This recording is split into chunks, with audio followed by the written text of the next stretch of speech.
पहिला चेंडू आणि सुंदर असा स्टेट ड्राईव्ह पहिला चेंडू आणि इथे मात्र धावबादांचा चान्स होता, चान्स मात्र गमावतोय इथे मात्र. निश्चितच जर चेंडू थोडं जर व्यवस्थित केला असता तर निश्चितच जर मात्र पहिला झटका मिळाला असता तो म्हणजे वर्ण संघाला.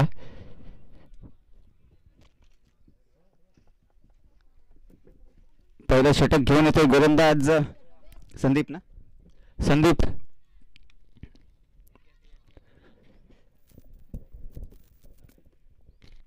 इथं मात्र सुंदर झेल, सुंदर असा झेल आपल्याला पाहायला मिळतो विकेट किपर कडनं.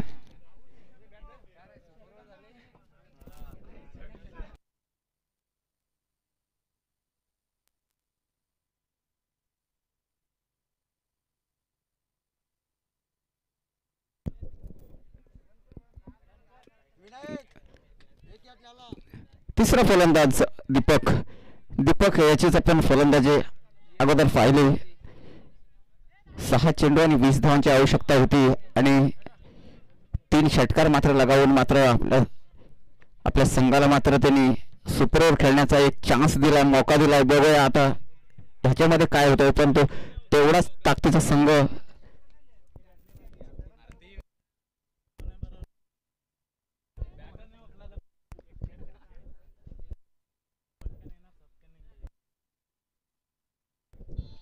तेवढाच ताकदीचा संघ चावणे संघ. इथं मात्र लेग साईडच्या दिशेने टोलर चेंडू, क्षेत्ररक्षक मात्र इथं उपस्थित आहे. एकच धाववरती मात्र समाधान मानावं लागेल दीपक याला. धावसंख्या 1 ने वाटते, धावसंख्या जाऊन पोहोचते 3 ह्या धावसंख्येवरती.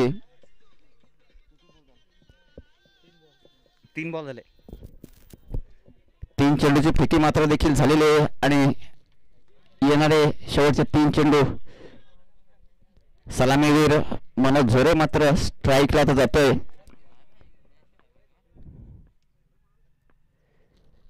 आणि इथं मात्र उंचावरून चेंडू, बघूया उंची जास्त चेंडूला झेल होते काय. आणि इथं मात्र कोणतीही चुकी करत नाही क्षेत्ररक्षक, नाव काय त्याचं, राकेश. राकेश मात्र देखील कोणतीही चुकी करत नाही आणि सुंदर झेल टिपून मात्र 3 ह्या धावसंख्येवरती मात्र रोखतायत वर्णे संघाला. आणि 4 धावांची आवश्यकता ती म्हणजे चावणे संघाला. वर्णे संघ आपले क्षेत्ररक्षक सजवून घ्या, आज आपल्याला अजून एक सेमीफायनल पण खेळवायची आहे.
6 चेंडू आणि 4 धावांची आवश्यकता चावणे संघाला. चावणे संघ आपली सलामीच जोडी मैदानात पाठवायचे.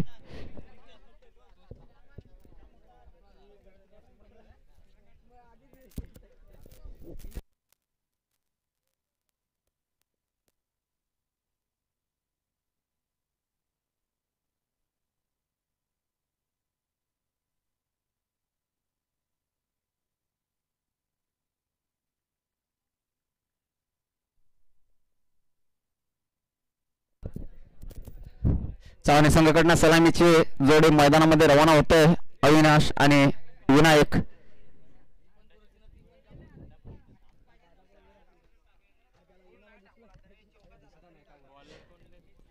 दीपक आहे. वर्रे संघाकडनं गोलंदाज दीपक.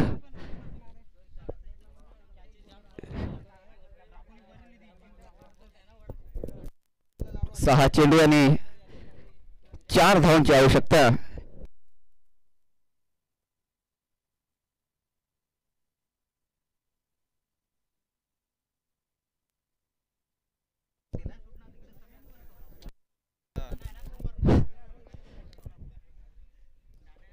चावणे संघाला 6 चेंडू आणि 4 धावांची आवश्यकता. जर 3 धावा जर केल्या तर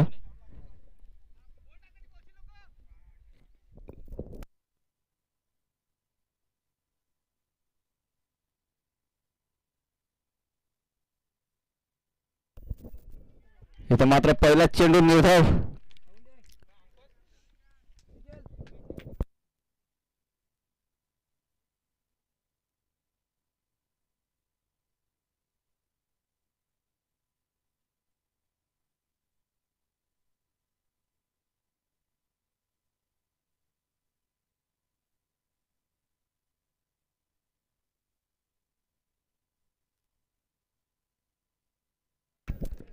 दुसरा चेंडू देखील मात्र निर्धाव होता. मात्र अतिशय अटीतटीचा सामना पाहायला मिळाला आपल्याला. तर मात्र 4 चेंडू आणि 4 धावांची आवश्यकता.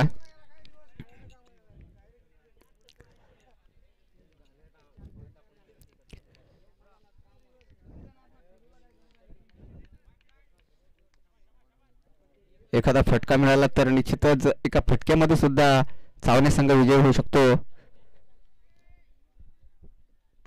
इथं मात्र उंचारून ठेवला चेंडू आणि इथं मात्र खणखणीत षटकार.